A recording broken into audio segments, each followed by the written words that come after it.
He was mortally wounded, but still crawled forward, leading his men until he died. He was immediately recommended for the Medal of Honor, but the Army lost his paperwork for 73 years.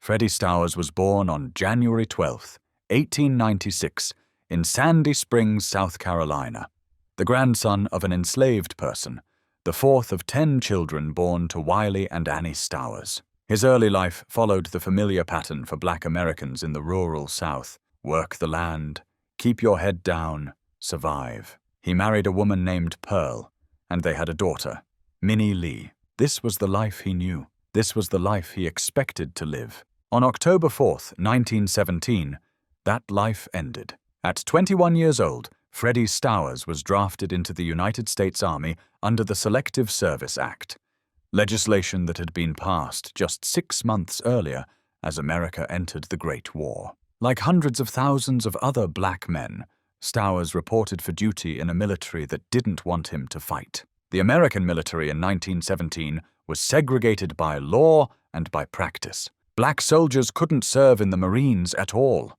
In the Navy and Coast Guard, they were restricted to menial positions: cooks, stewards, laborers. The Army was the only branch where black men could serve in combat roles, and even then they were confined to segregated units commanded almost exclusively by white officers. Stowers was assigned to Company C, 1st Battalion of the 371st Infantry Regiment at Camp Jackson, South Carolina. The 371st was part of the 93rd Division, a division that would never formally organize, never fully train together, and would be scattered across multiple training camps because the War Department feared racial violence if too many black soldiers gathered in one place, particularly in the South. Here's what that meant. While white units trained as cohesive fighting forces, the 371st trained in fragments, their officers largely Southern whites who viewed their black soldiers with open contempt.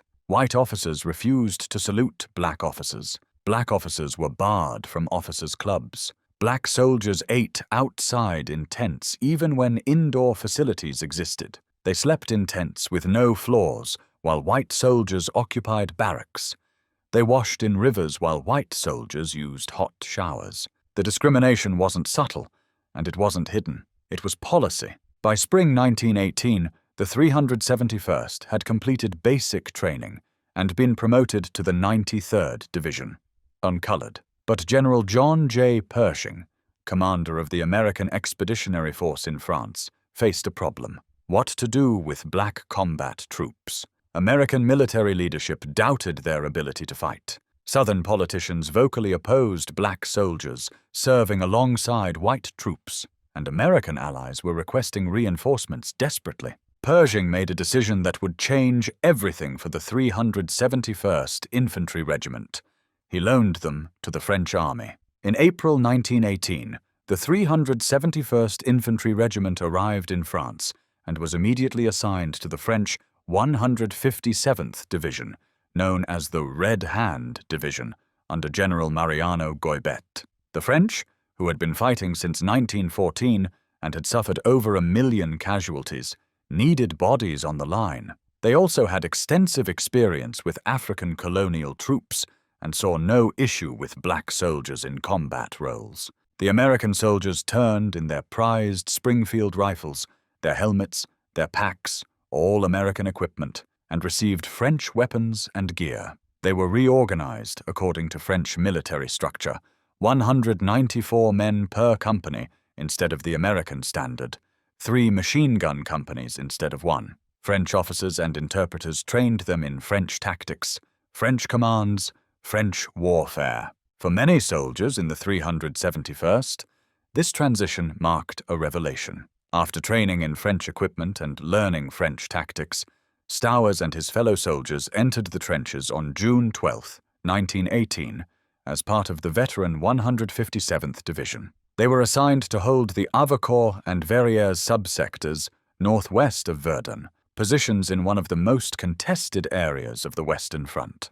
For over 3 months, the 371st held the line. They withstood artillery barrages, repelled raids, and experienced the grinding reality of trench warfare. The French civilians they encountered couldn't grasp the concept of racial discrimination based on color. As one officer from the 371st later recalled, they said the colored men were soldiers, wearing the American uniform and fighting in the common cause, and they could not see why they should be discriminated against. They received the men in their churches and homes. It was a taste of something most Black American soldiers had never experienced, being treated as equals, as soldiers, as men. But in mid-September 1918, that relatively static existence ended. The French 157th Division, including the 371st Infantry Regiment, was pulled from the line and thrown into the Great September Offensive in Champagne, part of the massive Meuse-Argonne campaign that would ultimately break the German lines and end the war. The objective was Hill 188, also known as Côte 188, a heavily fortified German position overlooking Ardeuil et Montfaucel in the Ardennes region. The hill was critical.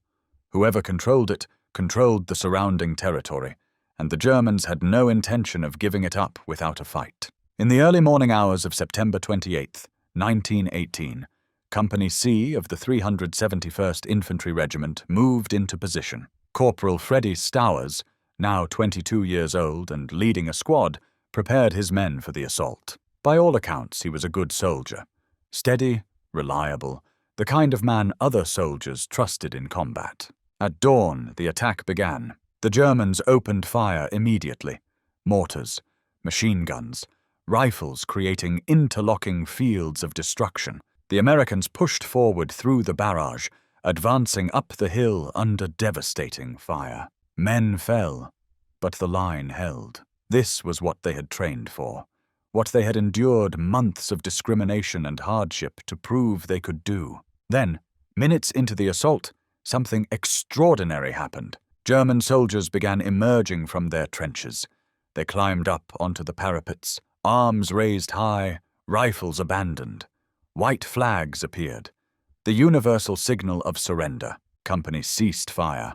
Officers shouted orders to hold position, to prepare to take prisoners. The Americans advanced cautiously toward the German trench line, moving into the open, weapons lowered.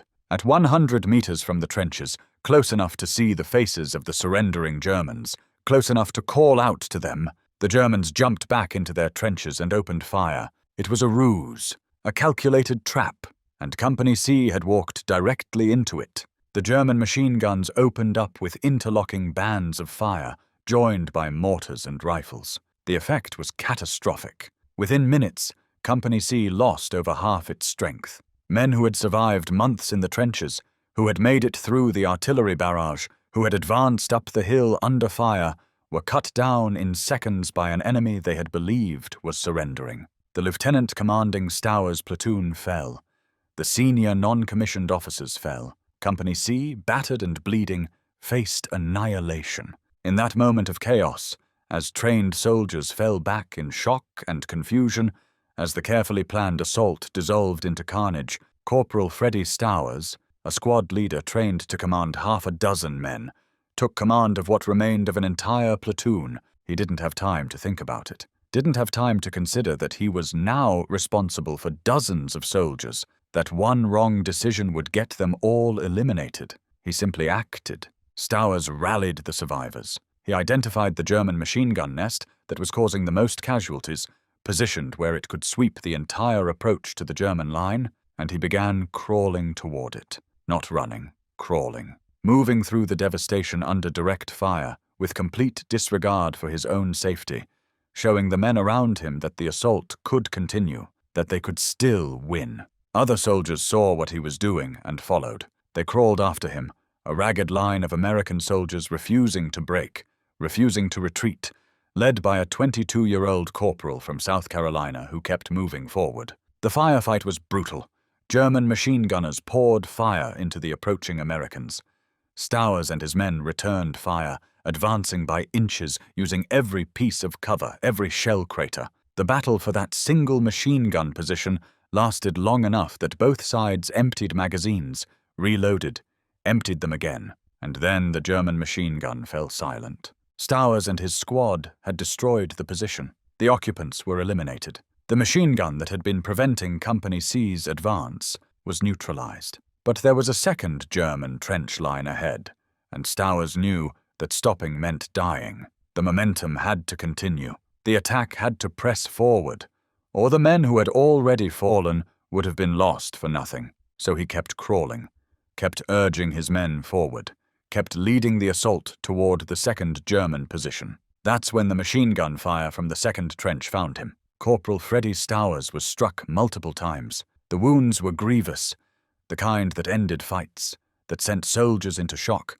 that made medical evacuation the only priority. He fell, mortally wounded, his body failing even as his mission remained incomplete. And he kept going. The historical record is clear on this point, documented in multiple eyewitness accounts and official citations. Freddie Stowers, dying on a French hillside, continued to encourage his men, continued to urge them forward, continued to lead even as his life bled away. He pressed forward until he couldn't move anymore, until his body simply stopped responding, until he died there in the mud and blood of Hill 188, still facing toward the enemy, still pushing the attack. His squad, inspired by his example, continued the advance. They took the second German trench line.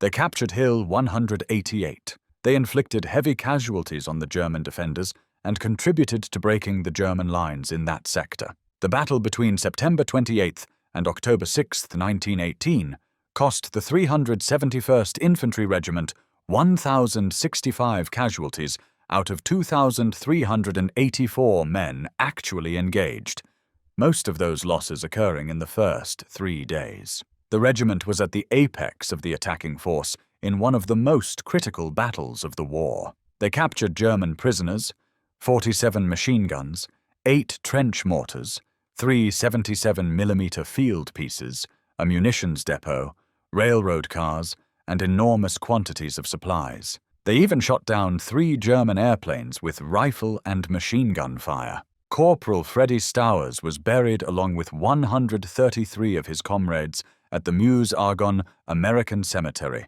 near Romane-sous-Montfaucon in France, where he remains today. Shortly after his passing, his commanding officer recommended him for the Medal of Honor, America's highest military decoration for valor in combat. The recommendation was clear, detailed, and supported by multiple witnesses. It described actions that were, by any standard, worthy of the nation's highest recognition. The paperwork was submitted, filed, sent up through channels, and then it disappeared. For decades, the official story was simple. No African-American soldiers from World War I had earned the Medal of Honor. Not one, out of the more than 350,000 who served.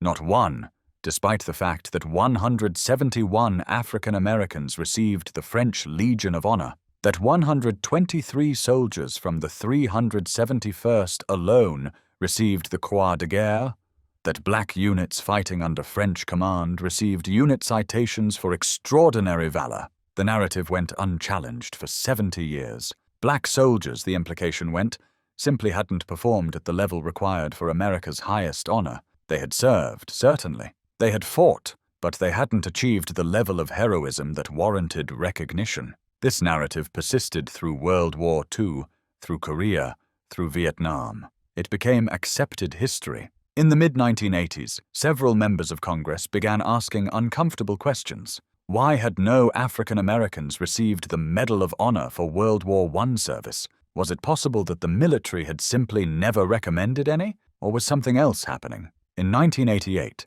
the Army launched an official investigation. Researchers began combing through archives, looking at Distinguished Service Cross Awards to black soldiers, reviewing combat reports and unit histories. They were looking for cases where racism, rather than merit, might have influenced award decisions. That's when they found Freddie Stowers' paperwork. The original Medal of Honor recommendation was still on file, submitted shortly after his passing in 1918, complete with witness statements and commander endorsements. It had been filed, processed through the initial levels of review, and then stopped, not rejected, not reviewed and found insufficient, simply not processed. For 73 years, the recommendation sat in a filing cabinet while history moved on without Freddie Stowers. The Pentagon's official statement called it an administrative oversight. Others were less diplomatic. 3 other black soldiers from World War I had been recommended for Medals of Honor.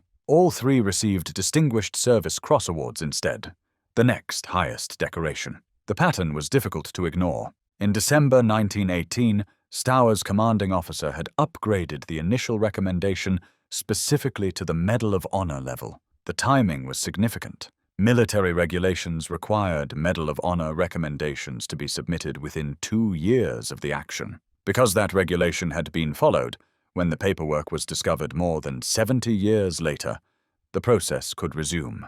On April 24, 1991, President George H.W. Bush stood in the White House with Freddie Stowers' surviving sisters, Georgiana Palmer and Mary Bowens. Both women were elderly now, having lived their entire adult lives not knowing their brother had been recommended for America's highest honor. President Bush presented them with Corporal Freddie Stowers' Medal of Honor. It's been said that the ultimate measure of a man is not where he stands in moments of comfort and convenience, but where he stands at times of challenge, Bush said. On September 28, 1918, Corporal Freddie Stowers stood poised on the edge of such a challenge and summoned his mettle and his courage. The citation was read aloud, 73 years late, but finally read. Corporal Freddie Stowers distinguished himself by exceptional heroism on September 28, 1918, while serving as a squad leader in Company C, 371st Infantry Regiment, 93rd Division. His company was the lead company during the attack on Hill 188, Champagne-Marne sector, France, during World War I. A few minutes after the attack began, the enemy ceased firing and began climbing up onto the parapets of the trenches, holding up their arms as if wishing to surrender. The enemy's actions caused the American forces to cease fire and to come out into the open. As the company started forward, and when within about 100 meters of the trench line, the enemy jumped back into their trenches and greeted Corporal Stowers' company with interlocking bands of machine gun fire and mortar fire, causing well over 50% casualties. Faced with incredible enemy resistance, Corporal Stowers took charge, setting such a courageous example of personal bravery and leadership that he inspired his men to follow him in the attack. There are no known photographs of Corporal Freddie Stowers, no images of him in uniform, no pictures with his family, nothing. The historical record contains his name, his service number, his actions, his medal citation, but not his face. In the segregated South of the early 20th century, few black families had access to cameras or professional photography services. Freddie Stowers remains, in a very literal sense, faceless in history. But his recognition opened doors that had been sealed for decades. The Army Review that found Stowers' paperwork prompted a broader investigation into African American medal recommendations from both World Wars. In 1997, 7 African American World War II veterans were posthumously awarded the Medal of Honor. Lieutenant Vernon Baker, the only one still living, received his medal in person from President Bill Clinton. The investigation established what many had suspected. Systemic racism had prevented deserving black soldiers from receiving recognition equal to their white counterparts. Not in every case, but in enough cases that the pattern was undeniable. Freddie Stowers is the only African American from World War I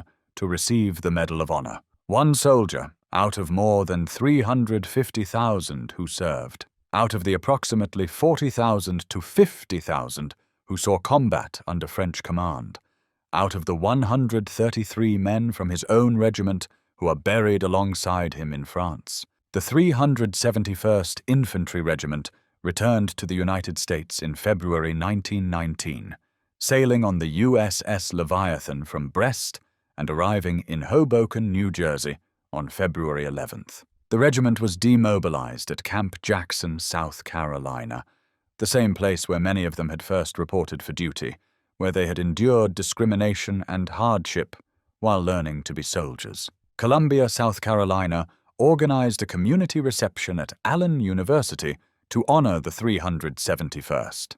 Governor Robert Archer Cooper and African-American community leaders spoke at the event on February 29, 1919. The local newspaper reported, "This historic city has set a fine example for other cities in the South in its interest in the return of the soldiers of the 371st Infantry from France." Thousands of both races turned out to see the parade, these soldiers being the first to return in a body, having seen actual fighting. The white people dropped the color line, and not only viewed the parade, but joined the shouting and crying for joy. It was a brief moment of recognition. Then the soldiers dispersed, returning to their communities, to their lives, to a country that still practiced legal segregation, that still denied them voting rights, that still treated them as second-class citizens despite their service. Many found that wearing the uniform made them targets. Black veterans were assaulted for not knowing their place. Some were attacked for wearing their uniforms in public. Lynchings of black veterans increased in the years following World War I. Men who had fought for American democracy abroad, punished for expecting it at home. The French, meanwhile, maintained their high opinion of the 371st Infantry Regiment. For its service in the Champagne offensive, the entire regiment received the Croix de Guerre with Palm, a unit citation for extraordinary valor. 3 officers received the French Legion of Honor. 123 men won individual Croix de Guerre awards. 26 earned the Distinguished Service Cross. A monument to the 371st Infantry Regiment was erected near the French towns of Ardeuil and Séchault, where they fought. The monument lists the names of the men who fell, including Corporal Freddie Stowers. The top of the monument was damaged when it was struck by an artillery shell during World War II, but it still stands, a lasting tribute in France to soldiers their own country struggled to remember. Today, several locations honor Freddie Stowers' memory. Stowers Elementary School at Fort Benning, Georgia, bears his name. The Corporal Freddie Stowers Single-Soldier Billeting Complex at Fort Jackson, South Carolina, where his military service began, is named in his honor. The 371st Infantry Regiment WWI Memorial Monument Association has worked to ensure that the regiment's contributions are not forgotten. But perhaps the most important legacy isn't in the buildings or monuments. It's in what Freddie Stowers' recognition represented. An acknowledgement that America had failed to honor its heroes equitably, that racism had corrupted the process of recognizing valor, that men had performed extraordinary acts of courage only to be forgotten because of the color of their skin. The question that haunts this story isn't what Freddie Stowers did on Hill 188. The record is clear. He led his men under impossible circumstances, destroyed enemy positions, and continued fighting even as he was mortally wounded. He displayed courage, leadership, and devotion to duty that exceeded the requirements of the Medal of Honor by any reasonable standard. The question is, how many others were there? How many other Freddie Stowers were there in World War I, their recommendations not processed, their paperwork lost, their heroism forgotten? How many in World War II? How many across American military history? We know about Freddie Stowers because Congress asked questions in the 1980s, because researchers went looking, because his paperwork happened to survive 73 years in an archive. But the 371st Infantry Regiment suffered 1,065 casualties in 8 days of fighting. Company C lost over half its strength in minutes. The entire American Expeditionary Force suffered over 320,000 casualties in World War I. Among those casualties, how many acts of extraordinary valor went unrecognized? How many heroes were buried without honor because the system designed to recognize them was corrupted by racism? Freddie Stowers was 22 years old when he led his squad toward that German machine gun nest. He was the 4th of 10 children, a husband, a father to a little girl who would grow up without him. He was a farmer from South Carolina who had been drafted into a war he didn't start, assigned to a segregated unit in a discriminatory military, and sent to fight in a foreign country for democratic ideals that didn't apply to him at home. He did it anyway, not because the system deserved his courage, but because his fellow soldiers needed his leadership, because the mission required it, because in that moment on Hill 188, With half his company dead or wounded, with German machine guns tearing through the survivors, someone needed to move forward, and Freddie Stowers decided that someone would be him. That's what heroism looks like. Not the absence of fear, not superhuman ability, not special training or divine intervention, just an ordinary person making an extraordinary choice when everything else has fallen apart, choosing to act when action seems impossible, choosing to lead when leadership might cost everything. Freddie Stowers made that choice. He paid for it with his life, and America made him wait 73 years for recognition. His story matters not just because of what he did, but because of what was done to him afterward. Because administrative oversight is too gentle a term for what happened to Freddie Stowers' Medal of Honor recommendation. Because his sisters had to wait until they were elderly women to learn that their brother had been recommended for America's highest honor. Because for 7 decades, the narrative stood unchallenged.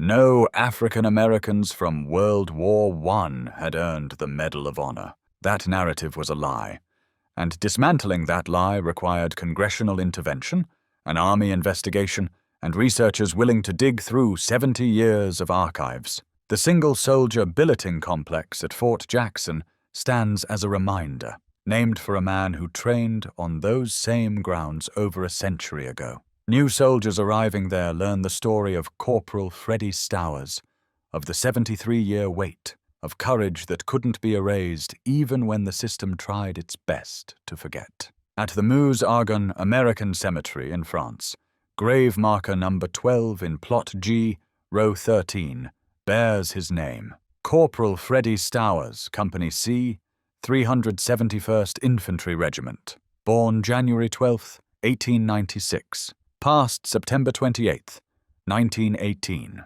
Age 22. The marker doesn't mention the Medal of Honor awarded in 1991. It doesn't describe the actions on Hill 188, the false surrender, the desperate charge, the heroic leadership. It's just a name, a rank, a unit, dates. One grave among thousands in that cemetery, one soldier among millions who served, one American among the countless who gave everything for a country that didn't always give everything back. But Freddie Stowers' grave is different now, because his story is known, because his actions have been recognized, because the lie has been exposed, and the truth has been told, even if it took 73 years. That's what we owe to history, not just remembering the heroes, but remembering why they were forgotten, and ensuring it never happens again.